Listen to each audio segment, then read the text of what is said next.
Hello friends, Rama mathematics classes में आपका स्वागत है।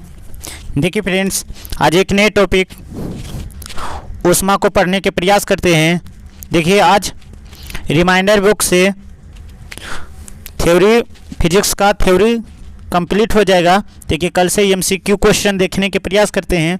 देखिए आज हीट को ख़त्म कर देते हैं। देखिए फर्स्ट क्वेश्चन क्या है, देखिए ऊष्मा का एसआई मात्रक है। ऊष्मा का एसआई मात्रक है जूल। ऊष्मा का एसआई मात्रक है क्या है, तो जूल है। ताप का एसआई मात्रक क्या है, तो केल्विन है। ताप का एसआई मात्रक क्या है, तो केल्विन है। 1 किलो कैलोरी ऊष्मा का मान होता है। 1 किलो कैलोरी ऊष्मा का मान होता है 4.2 गुने 10⁻² जूल। 4.2 गुने 10⁻² जूल। ऊष्मा एक है। ऊष्मा क्या है, तो आंतरिक ऊर्जा है। क्या है, तो ऊष्मा एक ऊर्जा है, यांत्रिक ऊर्जा है। मानव शरीर का सामान्य तापमान होता है। मानव शरीर का सामान्य तापमान होता है 37 डिग्री सेंटीग्रेड या 98.6 फ़ारेनहाइट। 37 डिग्री सेंटीग्रेड या 98.6 फ़ारेनहाइट। कमरे का सामान्य तापमान होता है। कमरे का सामान्य तापमान होता है तो 37 डिग्री सेंटीग्रेड या 80.6 फ़ारेनहाइट। सूर्य के ताप को किससे मापा जाता है? सूर्य के ताप को किससे मापा जाता है, तो पायरोमीटर से। सूर्य के ताप को किससे मापा जाता है, तो पायरोमीटर से। पायरोमीटर से। विशिष्ट ऊष्मा का एसआई मात्रक है। विशिष्ट ऊष्मा का एसआई मात्रक है जूल पर केजी पर केल्विन। जूल पर केजी पर केल्विन होता है। गुप्त ऊष्मा का एसआई मात्रक जूल पर केजी है। जूल पर केजी है। गुप्त ऊष्मा का एसआई मात्रक जूल पर केजी है। चलिए आगे देखते हैं। सेल्सियस स्केल पर मानव शरीर का सामान्य तापमान होता है तो कितना होता है, तो 36.8 डिग्री सेंटीग्रेड। 36.8 डिग्री सेंटीग्रेड होता है। सेल्सियस में भाप की तापक्रम 300 केल्विन के बराबर होता है तो 27 डिग्री सेंटीग्रेड। 27 डिग्री सेंटीग्रेड पर। 27 डिग्री सेंटीग्रेड पर। चलिए आगे देखते हैं। पानी का घनत्व अधिकतम होता है। पानी का घनत्व अधिकतम होता है तो 4 डिग्री सेंटीग्रेड पर। 4 डिग्री सेंटीग्रेड पर। 1 ग्राम वाले पदार्थ का तापमान 1 डिग्री सेंटीग्रेड बदलने के लिए आवश्यक ऊष्मा की मात्रा को क्या कहते हैं, तो विशिष्ट ऊष्मा कहते हैं। क्या कहते हैं, तो विशिष्ट ऊष्मा कहते हैं। किसी वस्तु का विशिष्ट ऊष्मा किस पर निर्भर करते हैं, तो पिंड के द्रव पर। पिंड के द्रव पर निर्भर करती हैं। मोटर गाड़ी के रेडिएटर को ठंडा करने के लिए पानी का व्यवहार किया जाता है क्योंकि पानी के विशिष्ट ऊष्मा अधिक होती हैं। पानी की विशिष्ट ऊष्मा क्या होती हैं, अधिक होती हैं। केल्विन माप में मानव शरीर का सामान्य ताप होता है। केल्विन माप में मानव शरीर का सामान्य ताप होता है तो 310 डिग्री सेंटीग्रेड। 310 degree centigrade. वायुमंडलीय आर्द्रता मापने के लिए यंत्र हैं तो हाइग्रोमीटर। क्या है, तो हाइग्रोमीटर है। सूर्य की ऊष्मा पृथ्वी पर कैसी पहुंचती है? सूर्य की ऊष्मा पृथ्वी पर कैसी पहुंचती है, तो विकिरण द्वारा। किसके, तो विकिरण द्वारा पहुंचती है। तापमापी में पारे का प्रयोग किया जाता है क्योंकि गर्म होने पर अधिक फैलता है। गर्म होने पर अधिक फैलता है। तापमापी में पारे का प्रयोग किया जाता है क्योंकि गर्म होने पर अधिक फैलता है। थर्मामीटर में आमतौर पर पारा का प्रयोग किया जाता है। थर्मामीटर में आमतौर पर पारा का प्रयोग किया जाता है। पारा का प्रयोग किया जाता है। क्यों किया जाता है, क्योंकि उसकी उच्च चालकता होती है। क्योंकि उसकी उच्च चालकता होती है। वह तापक्रम जो फ़ारेनहाइट तथा डिग्री सेंटीग्रेड दोनों पर समान होता है। वह तापक्रम जो फ़ारेनहाइट तथा डिग्री सेंटीग्रेड दोनों पर समान होता है 40 डिग्री सेंटीग्रेड होता है। 40 डिग्री सेंटीग्रेड होता है। केल्विन तापमापी में बर्फ का गलनांक होता है। केल्विन तापमापी में बर्फ का गलनांक होता है 273 केल्विन। 273 केल्विन होता है। कुछ पदार्थों का रेखीय प्रसार गुणांक होता है। कुछ पदार्थों का रेखीय प्रसार गुणांक होता है। धातु इधर रेखीय प्रसार गुणांक। इस्पात, तो इस्पात के 11 गुने 10⁻6। शीशा 29 गुने 10⁻6। तांबा 10 पर पावर 7 गुने 17 गुने 10 पर पावर 6, पीतल 19 गुने 10 पर पावर 6, और साधारण कांच के 9 गुने 10 पर पावर -6 होता है। चलिए आगे देखते हैं विशिष्ट पदार्थ के गलनांक एवं क्वथनांक। देखिए बर्फ का देखिए गलनांक कितना है, बर्फ का गलनांक 0 डिग्री सेंटीग्रेड है और पानी का क्वथनांक 100 डिग्री सेंटीग्रेड है। और देखिए नेफ्थलीन का गलनांक 80 डिग्री सेंटीग्रेड है, लेकिन पारा का क्वथनांक 357 डिग्री सेंटीग्रेड है। तांबा का गलनांक 1082 डिग्री सेंटीग्रेड है, लेकिन केरोसिन का गलनांक 240 डिग्री सेंटीग्रेड है। लोहा का गलनांक 1537 डिग्री सेंटीग्रेड है और नारियल का तेल 286 डिग्री सेंटीग्रेड है। जस्ता 410 डिग्री सेंटीग्रेड है, जस्ता 960 डिग्री सेंटीग्रेड है। चलिए आगे देखते हैं पायरोमीटर से मापा जाता है 800 डिग्री सेंटीग्रेड से ऊपर, 800 डिग्री सेंटीग्रेड से ऊपर पायरोमीटर से मापा जाता है 800 सेंटीग्रेड से ऊपर, 800 डिग्री सेंटीग्रेड से ऊपर मापा जाता है। ग्रीन हाउस गैस प्रभाव के लिए उत्तरदायी गैस कौन है, तो कार्बन डाइऑक्साइड। कौन है, तो कार्बन डाइऑक्साइड है। वस्तु को गर्म करने पर उसके अणुओं की चाल बढ़ जाती है। किसी वस्तु का ताप किसका सूचक है, किसी वस्तु का ताप किसका सूचक है, उसके अणुओं की औसत गतिज ऊर्जा के, उसके अणुओं के औसत गति ऊर्जा की। किसी वस्तु के ताप में वृद्धि का अर्थ है कि वस्तु की उसमें ऊर्जा बढ़ गई है, उसमें ऊर्जा बढ़ गई है। किसी वस्तु को ठंडा किया जाता है तो उसके अणुओं की चाल घट जाती है, उसकी अणुओं की चाल क्या हो जाती है, तो घट जाती है। किस वैज्ञानिक ने सर्वप्रथम बर्फ के 2 टुकड़ों को आपस में घिसकर पिघलाया है, तो डेवी ने। किसने, तो डेवी ने। किसने किया था, तो डेवी ने किया था। किसने, तो डेवी ने किया था। चलिए आगे देखते हैं यदि किसी स्थान के तापमान में सहसा वृद्धि होती है तो आपेक्षिक आर्द्रता घट जाती है, आपेक्षिक आर्द्रता घट जाती। झरने में जब जल ऊंचाई से गिरता है, झरने में जब जल ऊंचाई से गिरता है तो उसका ताप बढ़ जाता है, तो उसका ताप बढ़ जाता है, तो उसका ताप बढ़ जाता है। चलिए आगे देखते हैं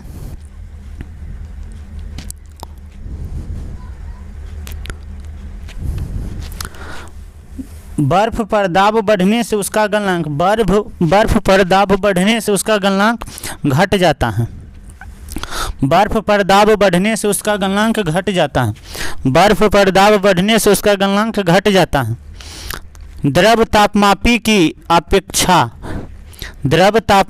अपेक्षा गैस तापमापी अधिक संवेदी होता है, क्योंकि द्रव की अपेक्षा अधिक प्रसार होती है, द्रव की अपेक्षा अधिक प्रसार होती है। ताप युग्म तापमापी किस सिद्धांत पर आधारित है, ताप युग्म तापमापी किस सिद्धांत पर, सीबेक के प्रभाव पर। किस पे, तो सीबेक के प्रभाव पर आधारित है। अत्यधिक ऊंचे तापों की माप की जाती है, अत्यधिक ऊंचे ताप की माप तो पूर्ण विकिरण तापमापी द्वारा। पूर्ण विकिरण उत्तर तापमापी किस सिद्धांत पर कार्य करता है, तो स्टीफन के नियम पर, स्टीफन के नियम पर। किस पर, तो स्टीफन के नियम पर कार्य करता है। ठंडे देशों में पारा के स्थान पर एल्कोहल को तापमापी द्रव के रूप में वरीयता दी जाती है, क्योंकि एल्कोहल का द्रव्यमाप निम्नतर होता है, एल्कोहल का द्रव्यमाप निम्नतर होता है।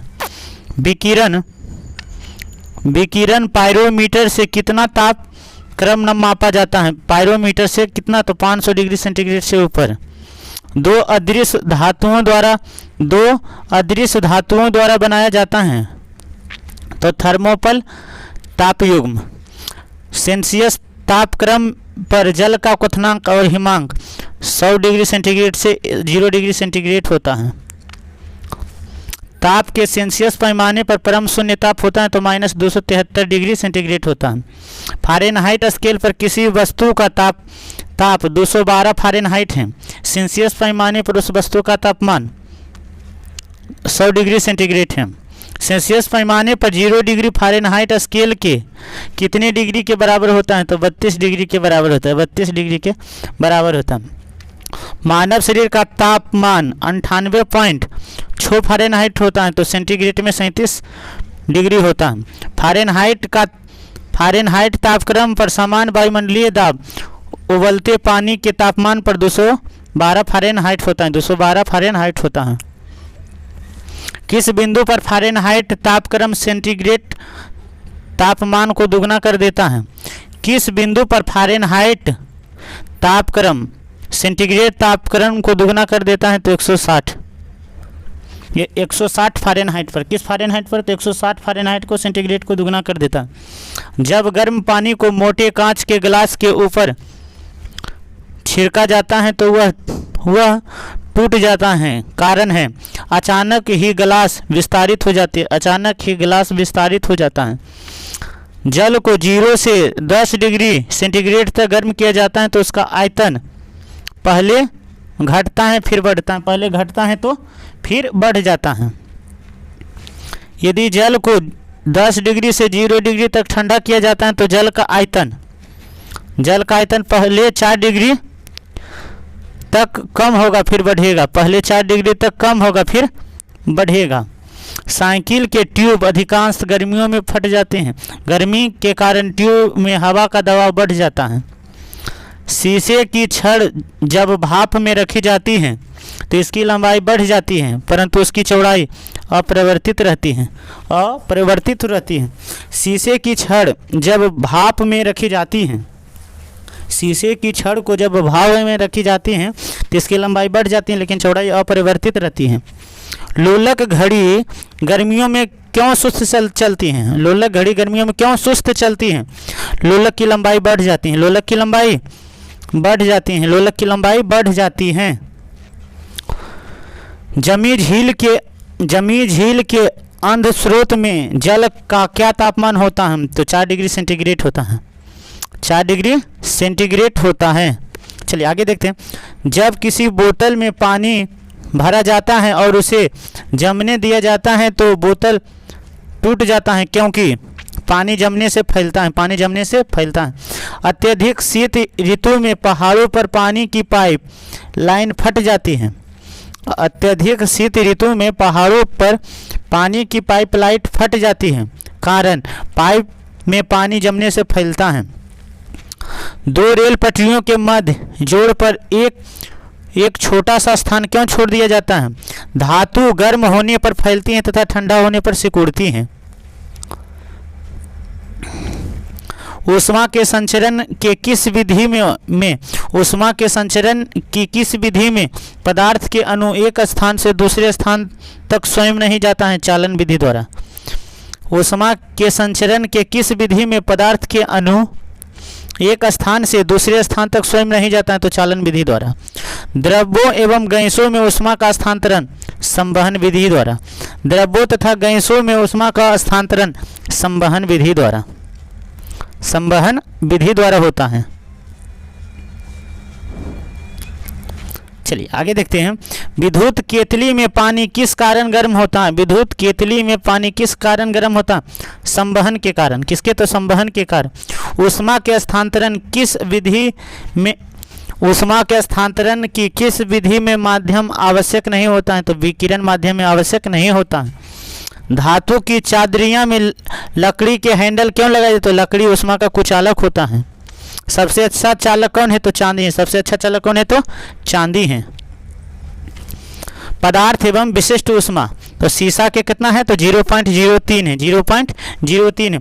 सबसे ज़्यादा विशिष्ट ऊष्मा किसका होता है? तो जल का होता है। किसका होता है? तो जल का होता है। किसका होता है? तो जल का होता है। उसके बाद किसका होता है? तो बर्फ का। उसके बाद बर्फ का होता है। चलिए यार पूछता है, सबसे ज़्यादा जल वाला पूछता है। वोल्टमीटर एक यंत्र है जो मापता है उसमें विकिरण को। वोल्टमीटर एक यंत्र है जो मापता है ऊष्मा विकिरण को। कैमरे में रखे रेफ्रिजरेटर का दरवाज़ा खोल दिया जाता है तो कैमरे का तापमान बढ़ जाता। खाना पकाने के बर्तन के निचले का बाहरी हिस्सा काला क्यों छोड़ दिया जाता है? काली सतह ऊष्मा का अच्छा अवशोषण करता है। आणविक संगठन के द्वारा ऊष्मा का संवेशन को कहलाता है तो संवहन कहलाता है। संवहन का। सूर्य विकिरण का कौन सा भाग सोलर कुकर को गर्म करता है? तो अवरक्त विकिरण। कौन? तो अवरक्त विकिरण। शीतकाल में कपड़े हमें शीतकाल में कपड़े हमें गर्म रखते हैं क्योंकि शरीर की ऊष्मा को बाहर जाने से रोकता है। सुबह का सूरज इतना गर्म नहीं होता है जितना दोपहर का, क्योंकि सुबह के समय सूर्य की किरण को अंतरिक्ष में अधिक दूरी तय करना पड़ता है। ग्रीष्म काल में सफ़ेद वस्त्र धारण करने की सलाह दी जाती है। सफ़ेद वस्त्र ऊष्मा का कब अवशोषण करता है, कम अवशोषण करता है। ऊनी कपड़े सूती वस्त्रों की अपेक्षा अधिक गर्म होता है क्योंकि ताप के अच्छे रोधक होते हैं। ताप के अच्छे रोधक होते हैं ऊनी, ताप के अच्छे रोधक होते हैं, अच्छे उत्सर्जक, अच्छे अवशोषक होते हैं किरचॉफ नियम के अनुसार। किसका नियम है? तो किरचॉफ नियम का है। किसी कृणिका के एकांक पृष्ठ क्षेत्र से प्रति सेकेंड उत्सर्जित विकिरण ऊर्जा उसके परम ताप के चतुर्थ घात के अनुक्रमानुपाती होता है। यह स्टीफन के नियम है। किसका है? तो स्टीफन का नियम है। स्टीफन का विकिरण नियम है। तो ई समानुपाती 4, ई समानुपाती टी पर 4। किसी वस्तु के ठंडे होने की दर वस्तु तथा उसके चारों ओर के माध्यम के तापांतर के अनुक्रमानुपाती होता है। तो न्यूटन का शीतलन नियम है। न्यूटन का शीतलन निम्न तापी इंजनों का अनुप्रयोग होता है रॉकेट प्रयोग में। निम्न तापमापी परिक्रम किस ताप पर किया जाता है? तो 196 डिग्री सेंटीग्रेड पर। 196 डिग्री। किसी ठोस पदार्थ को बिना द्रव में गए सीधे बाष्प में परिवर्तन हो जाता है, ऊर्ध्वपातन कहलाता है। और फिर बाष्प से ठोस में चला जाना निक्षेपण कहलाता है। जिस ताप पर कोई ठोस पदार्थ ऊष्मा पाकर द्रव हो जाता है उसे क्या कहते हैं? तो गलनांक कहते हैं। उसे क्या कहते हैं? तो गलनांक कहते हैं। चलिए आगे देखते हैं।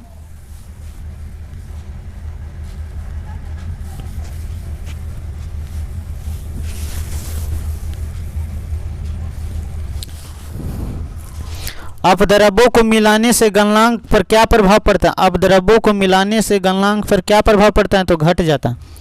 क्या प्रभाव पड़ता है? तो घट जाता है।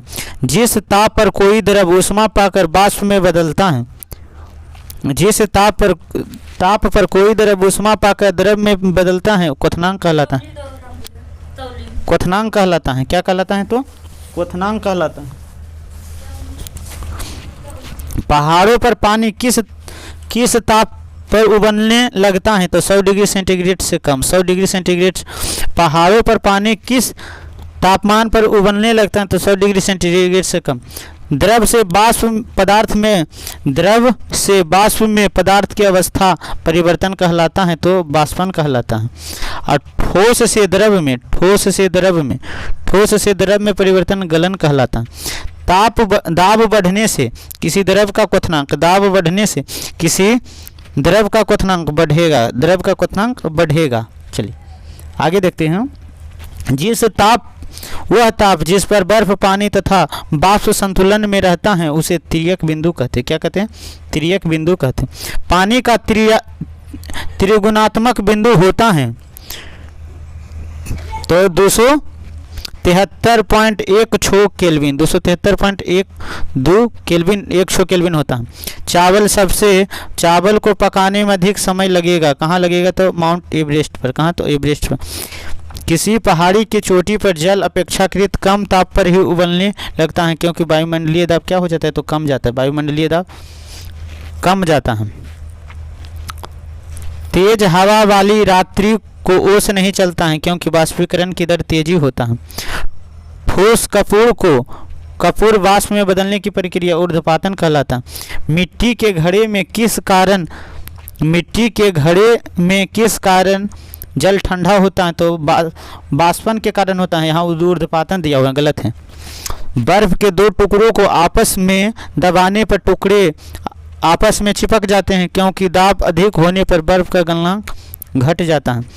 दाब अधिक होने पर बर्फ का गलनांक घट जाता है। दाब अधिक होने पर बर्फ का गलनांक घट जाता है। पानी से भरे गिलास में बर्फ का एक टुकड़ा तैर रहा है।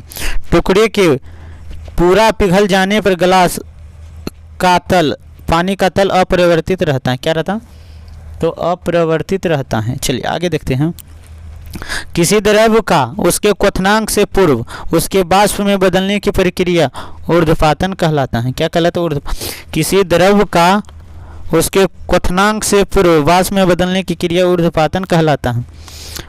वह उत्सर्जित या अवशोषित ऊष्मा जो पदार्थ का अवस्था परिवर्तन तो करती हैं परंतु ताप में किसी प्रकार का परिवर्तन नहीं करता है। क्या कहलाता है? तो गुप्त ऊष्मा क्या कहलाता है? तो गुप्त ऊष्मा कहलाता है। गुप्त ऊष्मा कहलाता है। इसको फिर से देख लेते हैं थोड़ा सा।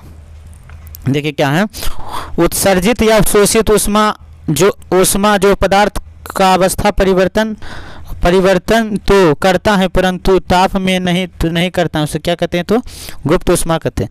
बर्फ के गलन का गुप्त ऊष्मा 80 केल्विन कैलोरी पर ग्राम होता है। वाष्प की गुप्त ऊष्मा होती है तो 576 किलो कैलोरी होता है। भाप से हाथ अधिक जलता है अपेक्षाकृत उबलते जल से, क्योंकि भाप में गुप्त ऊष्मा होती। ऊष्मा गतिकी के प्रथम नियम से संरक्षित होता है ऊर्जा। क्या? तो ऊर्जा संरक्षित होता है। क्या होता है? तो ऊर्जा संरक्षित होता है। ऊष्मा गतिकी के प्रथम नियम ऊर्जा संरक्षित होता है। आंतरिक ऊर्जा का संकल्पना ऊष्मा गतिकी के प्रथम नियम से है। किससे? प्रथम नियम से है। रुदोष्म परिवर्तन में ऊष्मा अपरिवर्तित रहता है। रुदोष्म परिवर्तन में ऊष्मा अपरिवर्तित रहता है। समतापीय परिवर्तन में तापमान अपरिवर्तित रहता है। देखिए, रेफ्रिजरेटर में थर्मामीटर का क्या कार्य है? एक समान तापमान बनाए रखना। ऊष्मा गतिकी का प्रथम नियम किस सिद्धांत को पुष्टि? ताप संरक्षण को। सूर्य की सतह का तापमान होता है तो 6000 केल्विन। कितना होता है? तो 6000 केल्विन होता है। चलिए फ्रेंड्स, यह टॉपिक कंप्लीट हो गया। चलिए दूसरे वीडियो में दूसरे टॉपिक को देखने के प्रयास करते हैं। Thanks friend. जय हिंद फ्रेंड।